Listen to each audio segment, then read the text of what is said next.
Oh, hello. This is Claudio La Sala here. This is the virtual brown bag. That day of the week, that time of the day. What these meetings are all about, as usual, we just give you a quick introduction here, give folks some time to join in, give folks a chance to understand what the things are that we do here. So what we do here in these meetings, we get together and we share tips and tricks, tools, shortcuts, sometimes articles, books, blog posts that we've read, and we feel like sharing those with other people because those might be helpful to other people. We share experiences, some things that we've learned the hard way, and we feel like, sharing a little bit of those experiences with others. We share frustrations or difficulties. Maybe you're trying to get something.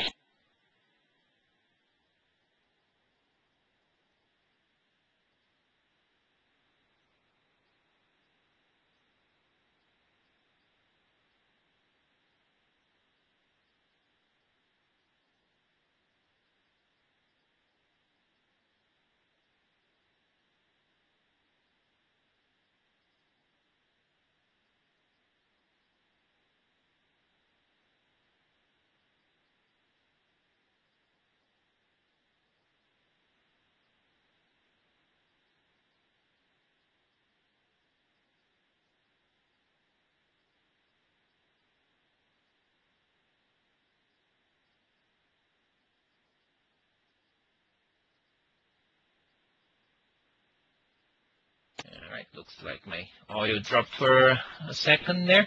So logistics, we do this every Thursday from 12 to 1 Central Time here on live meeting. It's open for everybody. Anybody who would like to share or learn or doing both, it's usually better, are more than welcome to join in. This is a partial list of things that we've covered so far. We've been all over the place. This is the kind of thing that keeps me coming back because we never know exactly where we are going with these meetings and what kind of things we're going to be seeing. So it keeps, things fresh for everybody. There is the official virtualbrownbag.com website where you can find more information about it. You can help us promote by sending a link to the site to your peers and coworkers and anybody else who you think would like to join us here. Over there you can also find links to the wiki where we keep the notes and links that we share and recordings. You can also suggest topics over there. And how these meetings work. Somebody like myself or JB or George, whoever is available to kickstart the meeting, like I'm doing right now, that's what we do. We will explain what these meetings are all about, like I'm doing right now, and we just keep taking turns. So if you have anything you would like to share, you can turn your feedback flag to yellow on live meeting. That way we know that you would like to share something. You can always just open up your mic and say, hey, I have something here that I could share, and we take it from there. If you'd like to ask questions, you can use the live meeting Q&A feature to ask your questions, send links, or send comments. Or if you have a microphone, just unmute yourself and speak up. That works just fine. If you're going to be sharing something on live meeting, when we promote you to a presenter through live meeting, you're going to get a couple more things in the live meeting toolbar that are going to allow you to share things on your screen, your entire program, just a part of your desktop, and so on and so forth. That's a very simple process. If you've never done, don't get scared. Just let us know and we can walk you through the process. Just like 2 clicks away from sharing stuff. And if you have any ideas, questions, suggestions, anything, just contact us and we get back to you as soon as we can. And I guess that's it usually happens. I'll just go down a very small list of things here that I would like to share. And then I know that JB has some goodness to share with us on his progress on CodeMap. So JB, get ready, man, because you're coming up next. All right. Let's see. So my blog post of the week has been just one short and sweet. So a couple of weeks ago, I was interviewed for the Codecast podcast about Ruby on Rails. and they've just published the episode a couple of days ago. So check it out. It's really just a summary of things that I've been talking about either here on the Brown Bag or on my blog over the last couple of months. Just something interesting to have in there. So that's a small thing here.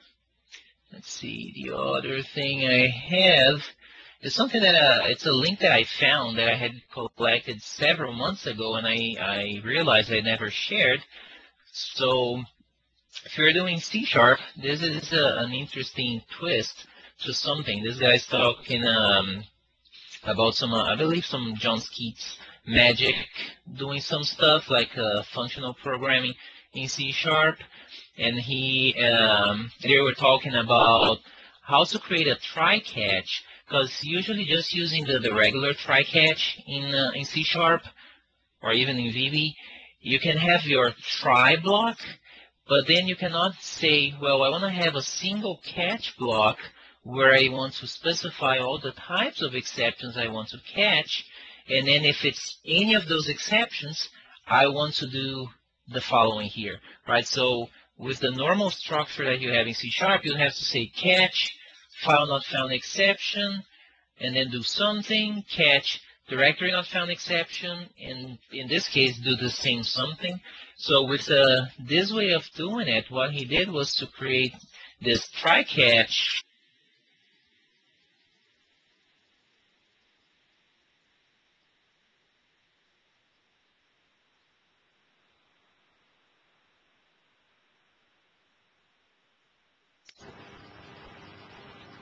Hello?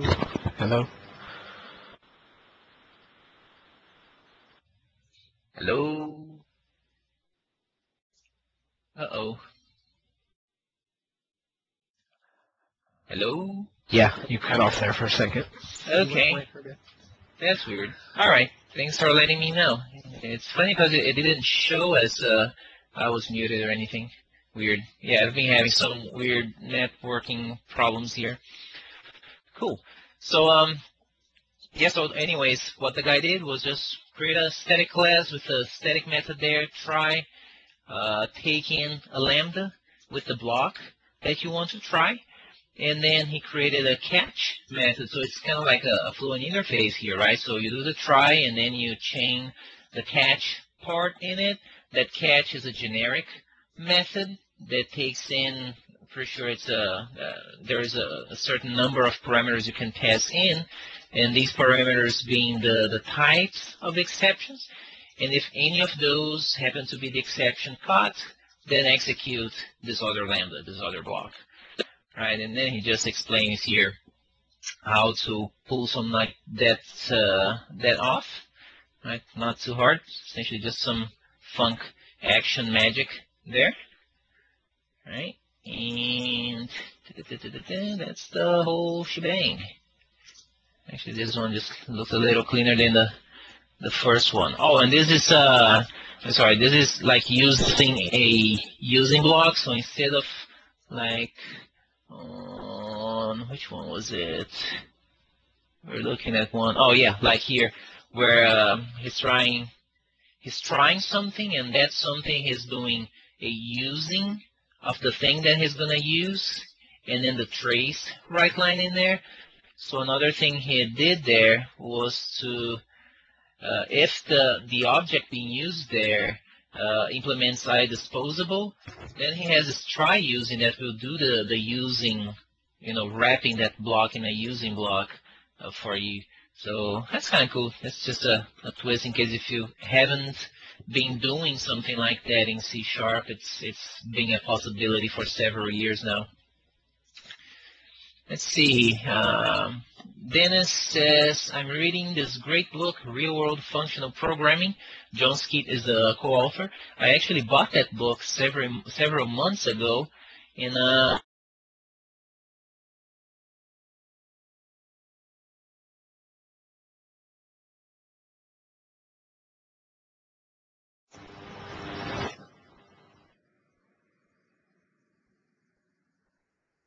Audio? You cut out again.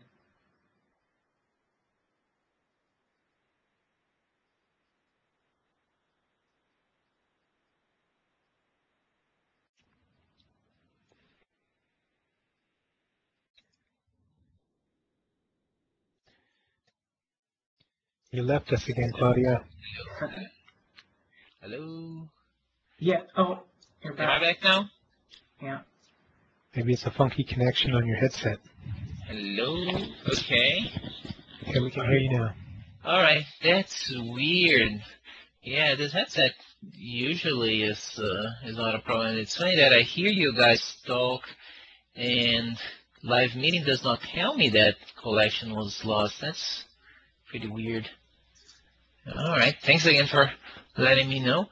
Hey, Yeah. Dennis, you want to talk a little bit about the book? Oh, yeah. I've had the book on my shelf for months. Also, I'm a little bit addicted to buying too many more books than I actually read. But Yeah, maybe that's two of us. we hired a new guy, and he wrote a little utility app in F Sharp and was showing it to me, and talking a lot about F Sharp. And I was like, hey, I got this book. I might as well start reading it. So I think I'm only in like chapter 4, but really liking F Sharp. It's got some really cool stuff, and they show a lot of the code examples in both C Sharp and F Sharp. So it's showing you, how to think functionally, and the C Sharp examples are helpful because it kind of it's what you're familiar with, and then F Sharp syntax looks kind of crazy when you first see it, but I'm really enjoying it. Once you get to know a couple little things of what it means, it's really cool. So Very cool.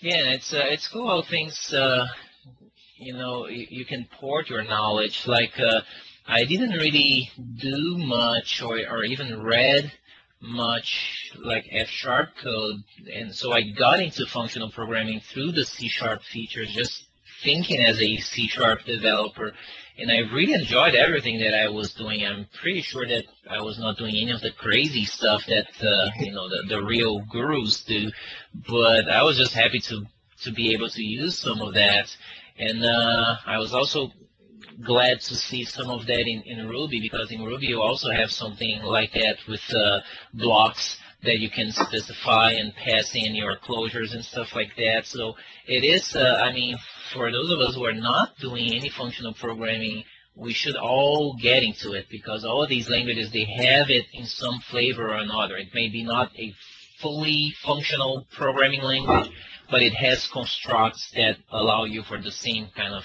structuring for your code. So it's pretty cool. even just reading the beginning and thinking of, I don't know, I would assume most people have heard enough about F Sharp to know that everything's immutable by default. Right. And that just sounds like, oh, how in the world would you work with that when you Right. So just getting through the first part of the book to understand like how that works and like why that's cool was really helpful. But just, when you can rely on, once something's created, it's never going to change, and just know that that's always true, it lets you do a lot of cool stuff. I'm hoping that I'll come up with, maybe some examples or some of the stuff that I learned to present. Yeah, that'd be really cool. That'd be really cool. But yeah, I'm really enjoying it. Sweet. Let's see. Oops. Can you guys still hear me? Yes. Oh, okay, cool. Because now live meeting showed me something funky. Yeah, cool. So yeah, if you could like put together just a couple of small samples, like just the one I just showed real quick, and just show us those as we go, as you progress through the book, that would be awesome. Okay. Yeah, I'll see what I can do with that. Excellent. Cool. Well, thanks for bringing that up. Let's see. There's a note here from Justine. Just one thing I wanted to share for people who are doing Entity Framework. Great site with models. Have fun. Let me pull up the link here. There we go. Database sensors. Cool. Hey, Justine, you want to talk about it? Why you think this site's cool? Sure. Just Julie Lerman, she wrote a book called Programming Entity Framework, and I bought this a few months ago. Just going through it now, and because I'm not well versed in SQL and database work, you know, I thought it would be really cool to get into the entity framework that they just, well, a year or so, you know, put out. And Julie had tweeted this site. It was a great way for me to build models and be able to play with them using some of the code examples in her book. And I guess I just wasn't that creative. How many times do you want to do a customer database? You know? So it was just a lot of fun just to go through all of this and, you know, put together some models for my Girl Scout troop and just getting some really good ideas. Right. Cool. Excellent. Well, thanks for sharing. That's cool. Keeping track of that link here on my notes. All right. Excellent. Okay, cool. So let's see. So Mark has a question. So Mark, if you wanna bring that up now. Okay. Just check real quick. Well, just on the lines of entity framework, Alper is saying that there is a talk. Let's see. Oh yeah, my buddy Devlin Laos will be talking entity framework. September 8th. Oh, here in Houston. Oh, today. I didn't even know that. Well, thanks for bringing that up, Alper. I didn't know. See if I can make it out there. Cool. Yeah, so for those of us in Houston, I believe it's yeah, at the Microsoft facility here, the HD NUG, I believe. There's a presentation on entity framework by Devlin Lyles. So if you're in town, it's from 6:30 to 8:30. Thanks for bringing it up, Alper. That's cool. Awesome. So, Mark, go for it, man. Sure. Just follow what you just said. Well, the C# group will also be doing an entity framework talk on the 20th. Oh, cool. So, excellent. Anyway, my question, I figure maybe JB can answer it. I got asked to do like a charity, some charity work. Well, to me, it's kind of charity. I wanted to build a site for a friend, and I was like, you know, I'll just use Rails since I'm learning Rails. My question is, really all it needs is a simple cart system. I wonder if there's any pre-made frameworks out there, gems, whatnot, for quickly building up a cart system and then letting him, you know, manage the items in the carts and what in the cart and whatnot. So I did Google it, but you know, I got different answers in Google, so I was just, you know, if someone's already done something like that, lead me in the right direction. Right. Hey, JB, do you know anything about it? I haven't heard of anything. This is Matt. I know of one. There's a shopping cart platform called Spree, S-P-R-E-E, and it is kind of this base level open source. You know, here's a shopping cart system, and they also, you know, there's a community around it where you can, you know, kind of get questions on how to set up your store. It does credit card authentication for, you know, if you know once you have a credit card merchant account, all this kind of stuff. So it's kind of an out-of-the-box shopping cart system written in Rails. Now, the company that makes this thing, you know, they make the platform open source, but then their revenue stream comes because they come in and kind of build your solution up for you, you know. So they've written the framework. I've not looked at the code. I've never fired off. I think I may have actually downloaded the source code and did like a Rails generate, you know, --spree or whatever the gem, you know, that fires it off is. Mm-hmm. But it seems to be a pretty complete system, and they've got a lot of sites and things on the website that give you a feel for how it works, even a little sample store and everything. Okay, so when you say they manage it, or can you just? If you can take it and run with it. It's yours. I mean, it's an open source, Okay. application generation little thing. It generates. You do whatever the command line sequence is, and it burps out this entire generated code base for you of the App Store, and the pieces are, either gem based or module based, right? Now, if it's depending on where you are on the Rails development, skill set or what have you, still some people will just engage the Spree, whoever wrote the Spree platform, if you look under partners or something like that, or what was it? Look under resources there, on that resources tab, developer services, hosting, you see. So like you can, they'll burp it out and bring it online for you, set it up, and then you give you the login password, and then you go to your store and you upload the images, you create items, you create your categories, kind of all this stuff. So, they'll give you the code is open source, or you can pay them to do it and step into an up and running website anywhere in between.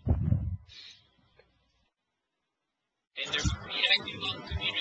I got so excited about when I first saw it. I signed up for the, I think maybe on Google Groups or somewhere, there's a daily digest that goes out, and I'll bet you every day there's a good, 15 or 20 email course or postings back and forth where people are discussing and teaching people how to do what with it.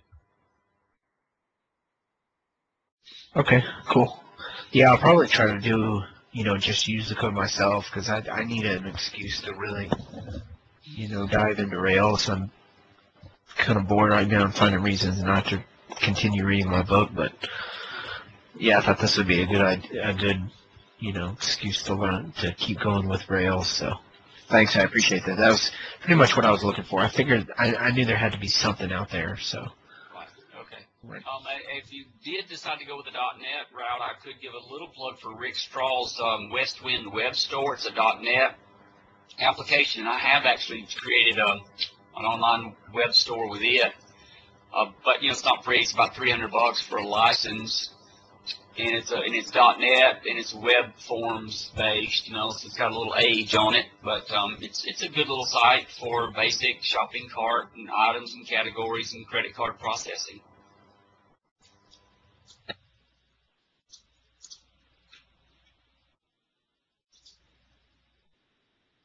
Cool.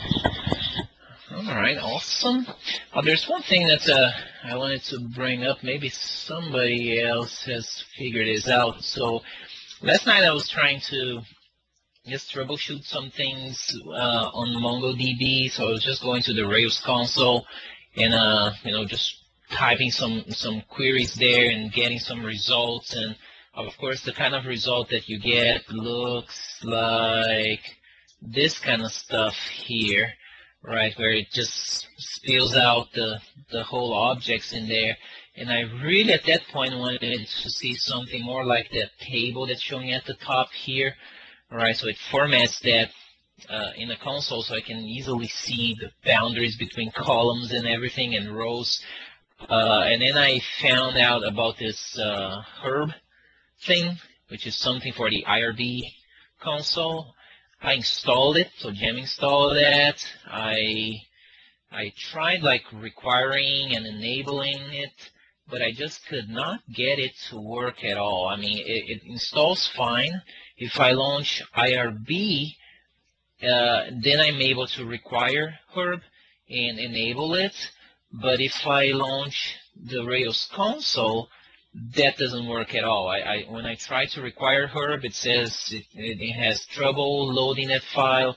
I tried changing the environment RB file there to get that set up whenever we launch the Rails console for the project, but that didn't do any good either. So I was wondering if anybody uses this and knows what I could be missing there, or if you use anything else to make the command line more friendly when you're doing this kind of work there. Any takers? Any takers?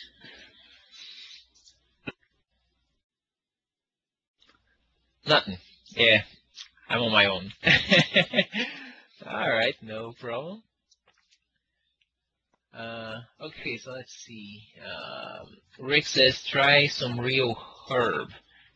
Let's see. I don't know what that is.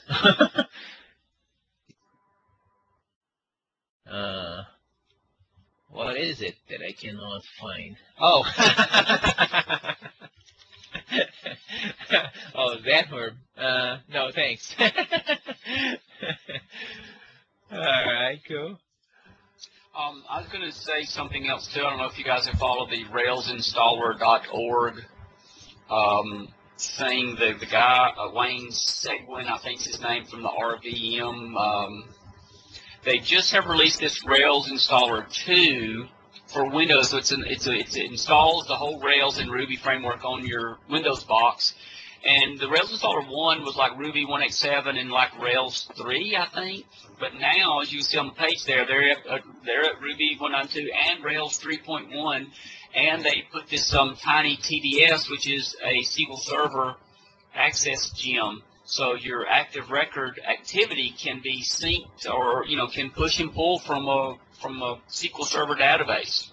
Okay. That's awesome. I've not done SQL Server with it yet, but I'm anxious to do it. And it's a weird stack up. I think that there's like tiny TDS is a wrapper around some other something, and it gets a lot of activity. And I think that it's they were out with Rails 3.1 support very, very early for reading and writing out of SQL Server tables. But so, they said they had 70,000 downloads of the Rails Installer 1, which, means for Windows, right? I mean, it says coming soon for Mac and Linux, but for now, so that means at least 70,000 Windows-oriented people since, man, if I recall, this came out probably around March or April of this year, this railsinstaller.org group, and it's headed up by the guy who wrote the RVM Linux platform, so he's got a pretty good following and seems quite committed to making it easy for Windows developers to kick the wheels of all this Ruby and Rails stuff.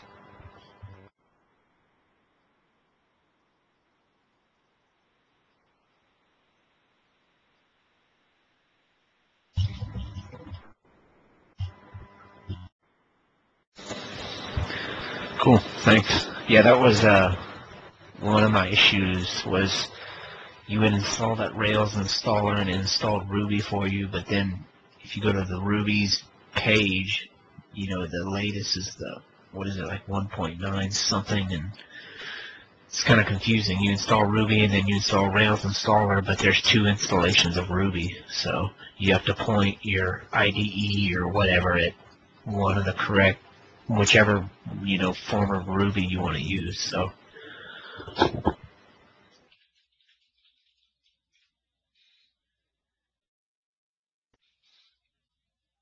All right, dropped off for a minute or two there. That's weird.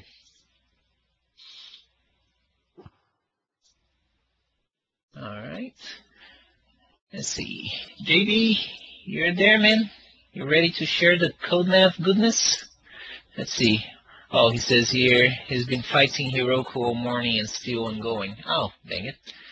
All right, no problemo. Let's see. There's just some question from Alper here, and I see that George is set to do some sharing. Let's just check what Alper has here. If we have time, questions about mobile development, context, developing a simple mobile web app using PhoneGap to store data locally on the phone. How can I do acceptance testing for a PhoneGap app? 2, trying to keep the count of concepts to learn to a minimum. Which technologies do you think I can ignore to ship it as fast as possible? CoffeeScript, Backbone, etc. 3, what are some of the issues I can run into when deploying a mobile web app to both iPhone and Android phones? All right. I can answer questions. Awesome. Go for it, man. The question I have is, can someone tell Heroku just to do what I tell it to do, and if it works locally, it should work over there too? So go through some of those questions, or can you promote me and I can look at the questions? Oh, sure. Let's go there. All right. Yeah. It's one of those where I knew I was going to have deployment issues, and that's why I haven't deployed in like a week, because I'm like, this thing's not going to like it. All these gyms change, and all this stuff's going to happen. And so I delayed it, and I was like, I'll just do it this morning. And we're talking many hours of awesome deployment stuff. Okay. Questions about mobile development. Okay. Developing a simple mobile web app using PhoneGap to store data locally on the phone. How can you do acceptance testing? We didn't. You could possibly use Cucumber. What we did when we did local development is that we had a Sinatra app that was hosting our web, and that we then could run locally and test what the app would look like, and then deploy it to the device. That's where we did like 95% or 99% of the development. So we never brought in Cucumber, but in theory, if you brought in Cucumber and enabled JavaScript, you could do it. We didn't have the time. Trying to limit the number count concepts to a minimum to ship as fast as possible. I'm going to tell you that was the whole plan with this one app. It's like, we'll just ship it as fast as possible, and that was a terrible idea. And so what I would say is it depends on how complicated the app is, Alper. I mean, I highly recommend Backbone because it provides the structure that I think these apps need when you start diving into JavaScript and messing with it. It's because really a smart client app written in JavaScript. CoffeeScript, we didn't do ours in CoffeeScript. I haven't messed with CoffeeScript, so if you don't want to learn it, don't do it. But if you want to learn it, go for it. I mean, it seems like it's pretty easy to pick up. It's pretty awesome, and I would say half of the Backbone examples are probably in CoffeeScript, if not more, but I just translated to JavaScript. The tutorials I used from Peep Code were written in just regular JavaScript, so you can go pick up that. But of the technologies to leave behind, I would not leave behind Backbone, and that store data locally on the phone. We use LawnShare, and if you want to ping me, Alper, on Twitter or whenever, I can show you or maybe even wait for next week's brown bag. I can share my Backbone sync that uses LawnShare, so that you don't have to like reinvent the wheel there. Even though it's not fully implemented, at least gives you the idea. Because Backbone sync process by default uses more Rails-like HTTP requests, like for AJAX requests, because it's assuming it's assuming that you're building this as a highly functional web page. So it's going to be like, yeah, I can just ping the server, everything's good. But as a mobile app, you don't really have that. So the question popped up about LawnShare versus Storage.js versus Amplify.js, and then there's some other one I saw, Storage.js. Is that the same thing? Or there's some that we just use LawnShare. I really liked LawnShare at first, but he started going down this different path, I guess. I don't know. Lately, towards the end, LawnShare was becoming a pain. And the reason why, I don't know what these other libraries use. Here's the negative parts of LawnShare, is that it's asynchronous. So first you're like, oh, that's awesome. No, it's not awesome. It really, really sucks because everything that you think, oh, this is a simple operation, becomes suddenly really, really complex because you're like, oh, I just want to, read. I need to see if this exists in the table, then insert this. If it doesn't exist, then do that. So you're talking suddenly you have these asynchronous process of if it exists in the table, well, I have to make a call out, and I have to get a call back that may be called back, it might not be called back, and then see, okay, when I get my record back, if something is there, then I need to do this, and that's going to insert this. Well, that's going to be another callback, because after it's done inserting, I need to be able to update this other field and save this record.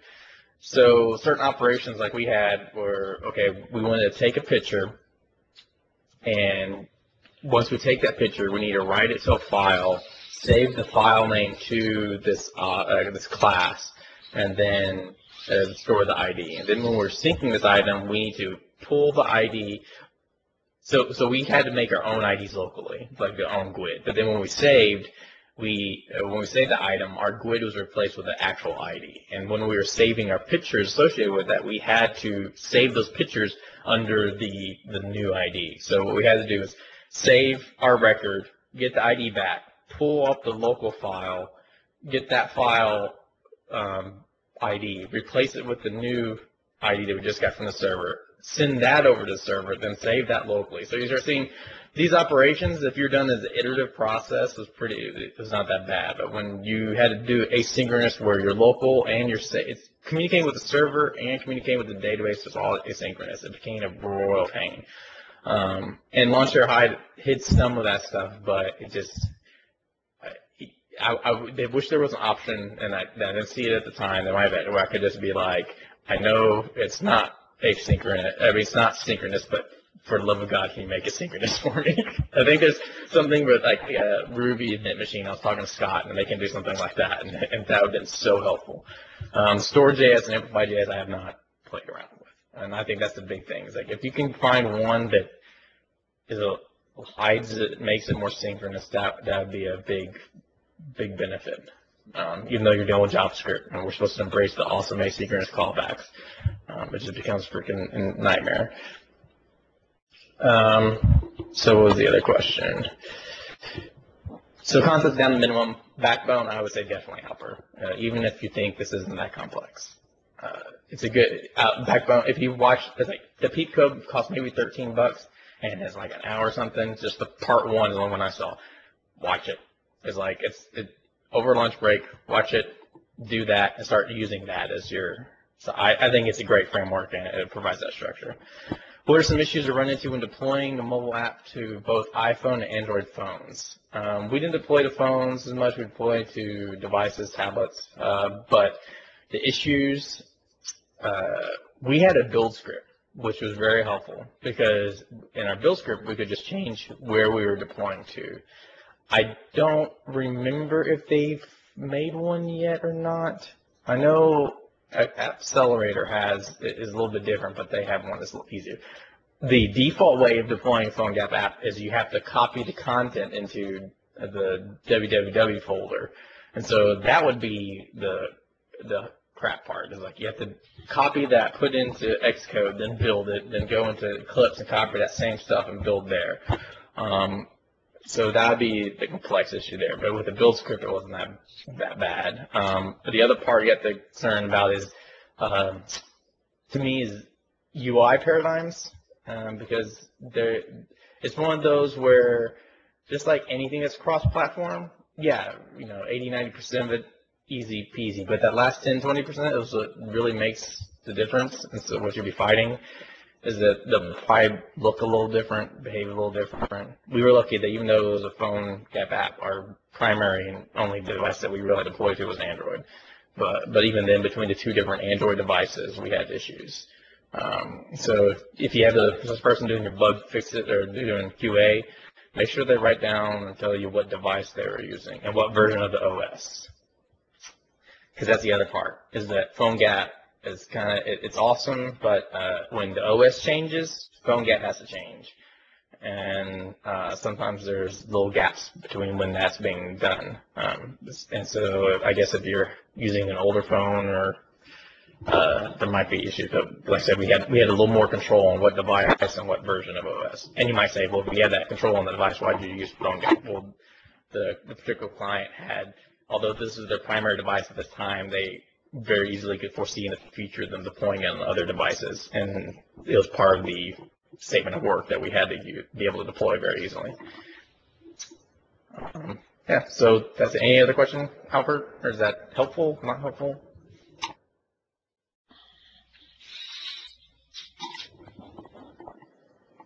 I bored him. You're bored, Alper. I understand.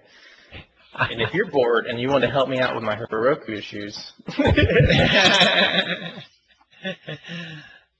Cool. Yeah, he says that was great. Thanks a lot. Yeah, and you know how to get in touch with me if you ever want to pair up on some stuff or take a look at things. I'm available. Cool. Let's see. Hey, George, you ready to share, man? you wanna promote me, or I'm promoted? Yeah, I did it. All right. All right. So, well, first of all, just while this is sharing, um, I I wanna like I've been doing a project using jQuery mobile lately, and it is awesome. Like I am loving it. It's exactly what a framework should be. It has incredible defaults, awesome documentation, really easy to understand, and it keeps just the constant count low. And it's so. Is there a question? Oh, okay. There's a question that probably you guys are better qualified to answer. Yeah, actually, Yeah. JB took that already. Okay. So jQuery Mobile, if you don't know, I mentioned it when it got released. It's not the same thing as PhoneGap, but it does close some of the same use cases. So it does not give you any sort of native integration. But what it is it's a framework for building a website that looks just very nice on a mobile phone. It just looks like kind of like a native mobile app in as far as you can within a browser. And so I've been using it, and I've been really impressed with it, just with how productive it allows you to get. So if anyone needs to build a mobile website, I very much recommend you to go and take a look at jQuery Mobile. You guys can see my screen now, right? Okay, cool. And that's, of course, taking forever to pull up because I'm sharing my screen. The thing that I want to talk about, and actually this also is going to go a little bit toward the answer to the question of what technology you shouldn't leave behind. I've recently started using Sass, and wow, it's awesome. Yeah, by the way, if you want to, yeah, this is the jQuery mobile stuff. This is a very nice mobile-friendly looking web page, and this is all their documentation is like that, and so it's a lot of really good examples. So I want to kind of just do a little demo of Sass. So I've created a very simple ASP.MVC app right here with this is the web page right here. Okay. Now I want to apply some styling to it. So what is Sass? Sass is just style sheets that don't suck, and much in the same way that it just removes a lot of the sucky syntax and compiles down to CSS, just like CoffeeScript removes the sucky syntax from JavaScript and compiles down to JavaScript. So I had talked previously about this Visual Studio extension, and this is what I've been using. We don't have a really concrete build process, so I'm not going to, and I don't feel the need to do this in command line. Mindscape Web Workbench, which adds in the ability for your browser to do CoffeeScript, Sass, and less. Less is like Sass, but I haven't looked at it yet, and I don't really see the need. I hear Sass get a lot more buzz. So what I'm going to do is I'm going to go ahead and create a style sheet. I'm going to create a new item, and here I'm going to type Sass CSS. Yeah. So I'm going to create that, and I'll show you in a minute why I'm doing this instead of just renaming it, because there's a couple specific things it does. So I'm going to add that, and it adds this style sheet, which should open up right now. Now, within an SCSS style sheet, I can just, you know what? I should not have named it site.s. That's going to get confusing. And everything. You know what? Live meeting inside of a virtual machine on Ubuntu does not do well with screen sharing at all. My computer is not this slow normally. Let me delete the regular site.css. And I'm going to delete that one too. Save that. So just like with, I'm going to have to recreate it.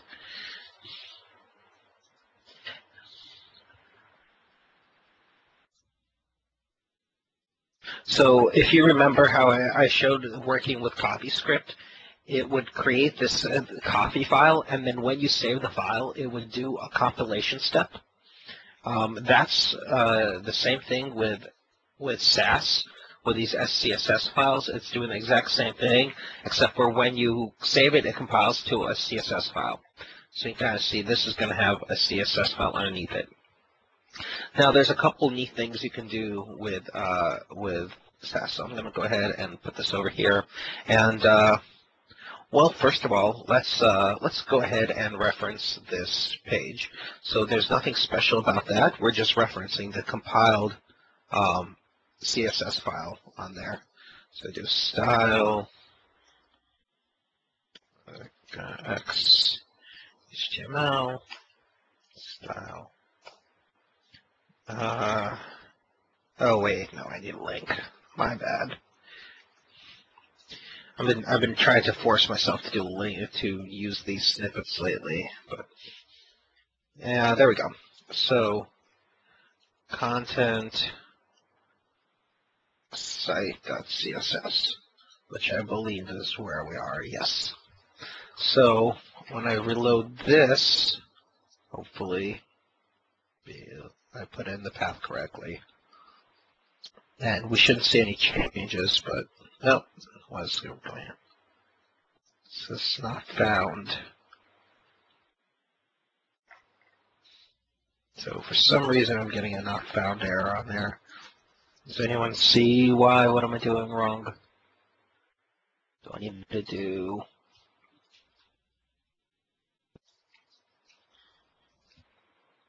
So,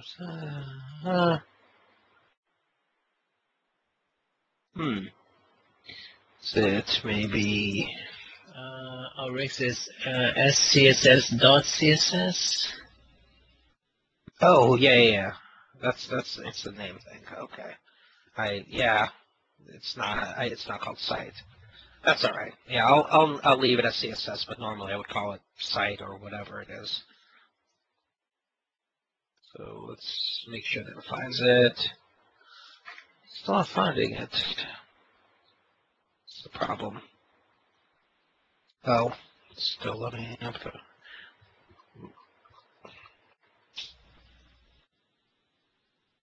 What? Oh, the site.css. That's coming from. I'm not sure where that's coming from. But yeah, so this is pulling over. Great.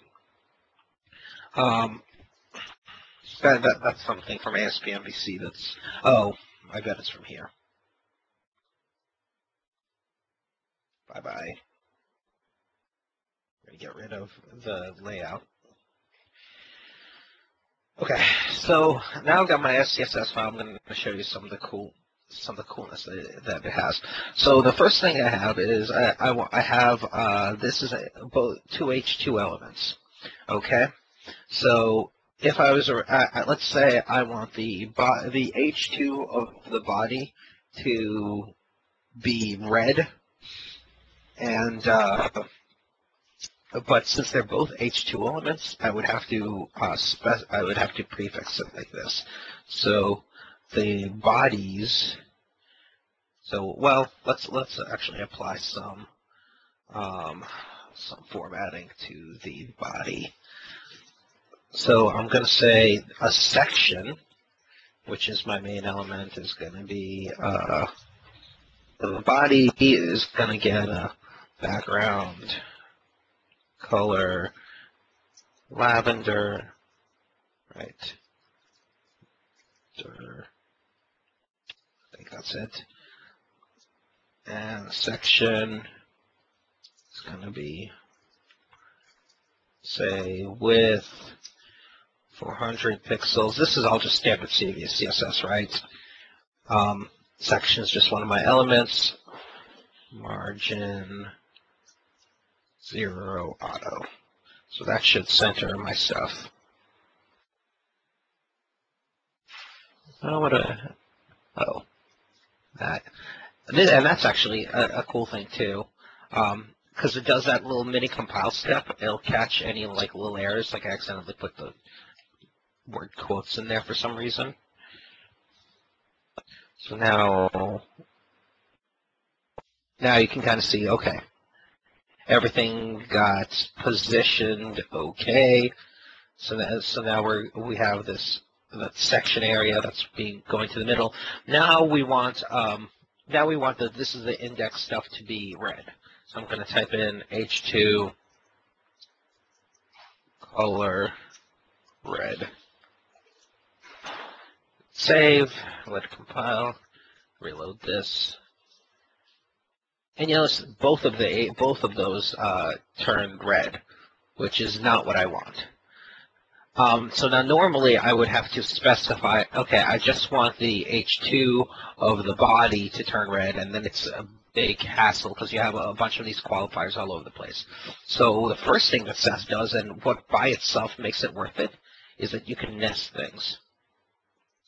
So I can nest it in there and give it some very logical nesting stuff. So I can take section and put it in there as well. So I can say all H2 elements within the body, and actually let's even go further. All H2 elements within the section are going to be red. All H2 elements within a footer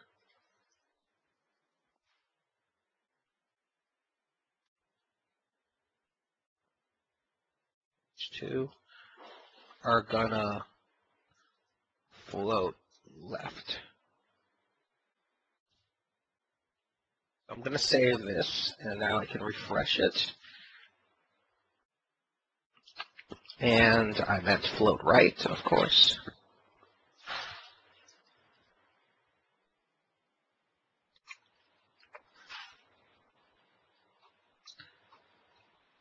And there we go. So now, and if you want to see the style sheet that's generating, it's right under there. Notice that it did that it actually qualified everything correctly. So this by itself makes it totally worth it. Another thing that you get, which is kind of awesome, is variables, right? So you can do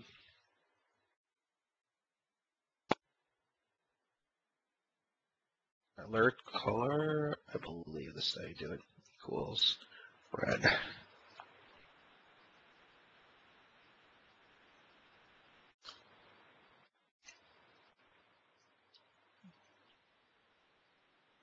I'm going to have to, let me check my style sheet. Yes, oh, it's a colon. Colon, so let's say that, and then in here, I can say, yes, use my alert color. Great. That's going to compile down the exact same way. So that's all nice and useful as well. Unless I screwed something up. Let me see what I screw up.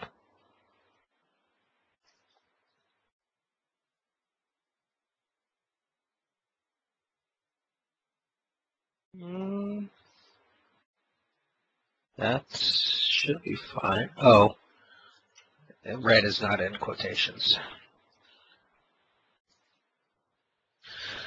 Okay.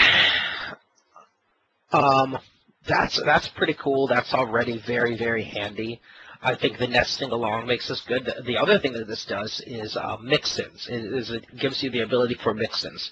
And you can do a lot with mix-ins. It actually even gives you the ability to do proper inheritance. But with the one thing that mix-ins are become useful for, they can almost be like functions. So, for example, right here in my view, I have a little span, and I want to put a banner in there. And the banner I'm going to put in there is going to be this Google.png that I grabbed off the Google page today. Okay. Now, I could put it in there as an IMG tag, but then it becomes part of the content. So the better way to do something like a banner is to use the back to make it a background image. So I'm going to go ahead and do that.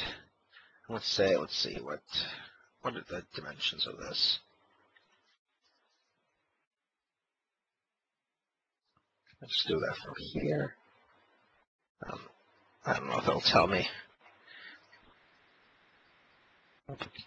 Folder. I'm almost out of batteries too, you guys, on my laptop.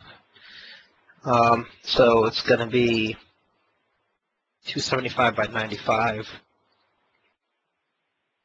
This will be the last thing. So if I want that, I'm going to say inside the section, the thing with the class banner, I'm going to go ahead and say with 275 pixels,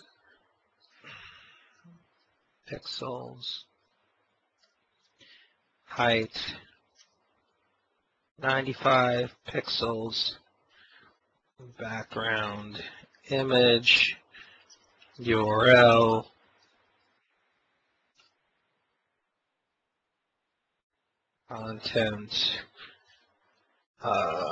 content slash, what I call it, google.png. Alright, so I'm going to reload that, and I believe that should show it up, unless I did something wrong. And I did something wrong, so let's see. It's not visible because it's not loading. Look at that. Nope.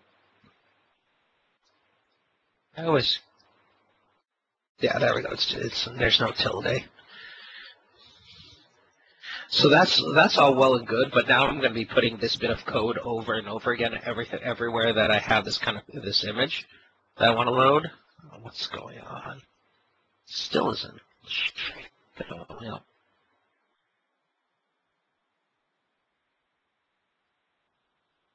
Anyone seeing what the problem with that is?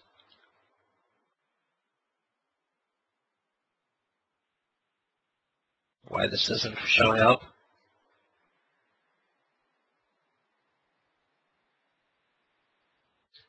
It's because Rick says try a div. Oh, you know what? No, I know what it is. It's that it needs to have display block, right? Because it's a span, so it's collapsing all the way down because there's no content.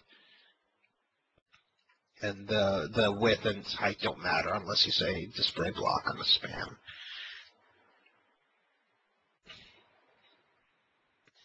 All right, so that should work.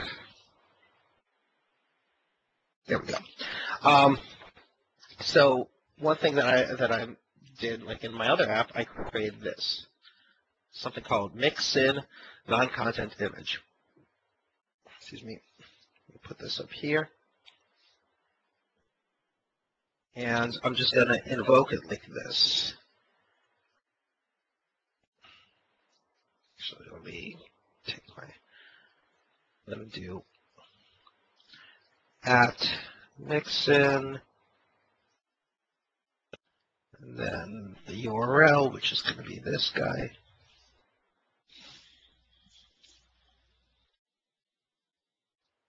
And then 275 pixels,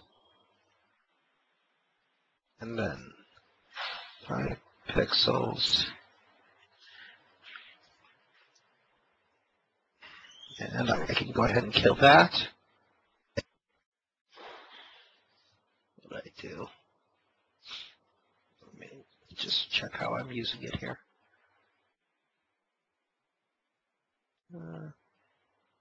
Oh, at include, it's not. At include, and then of course the name of it. So basically what that's going to do is when it compiles, it just pulls all that stuff in here, and we'll get that same same thing, and this is the style sheet that's inputting. So I'm really, really liking Sass. Like the count of the things you have to learn is very, very low, and it actually kind of works the way that style sheets you feel should work intuitively. It has all that stuff. So I'm a big fan, and I encourage people to use them. Hey, That's George, there's a question here from Justine. She asks, could you dynamically create these style sheets depending on user preference? Yes, but I don't know what you mean, Justine. Well, I'm just kind of thinking that, I don't know, I haven't really moved into building portals, but if you had, pages where your user could set up some preferences, instead of, just dynamically create these. Oh yeah. Well, I mean, and that's what you would be doing anyway. You'd be creating a style sheet for the user. Right. Yeah, you could just as easily. I guess it might be a little easier for management than to like set up all your things that could change in variables like this, and then you would just set those values. And actually, one of the things you can do with CSS, you can include files. Other files. So you could just set up your variables in one file and then generate that file, and then everything. And then the only thing is that you would have to do is you would have to set it up so it's compiled when the style sheet is requested. Oh, Ahead of time. But I mean that's easy enough. You just set up a controller that does that. okay. All right. Thank you. You're welcome. So that's it, and we're out of time. So, cool. Yeah, I guess Well, there's one more. It says, Eric, I'll be demoing JQ Mobile and PhoneGap at Southwest Fox. What's Southwest Fox? I don't know that conference. that's a Foxborough conference in Arizona, if I remember correctly, and I think it's happening sometime soon. Okay. So yeah, whoever's in that area. Cool. All right. Awesome. Thanks, George. Yeah, thanks everybody who, asked questions, shared links, and everything else. And I hope to see you all next week. Bye, everybody. Bye.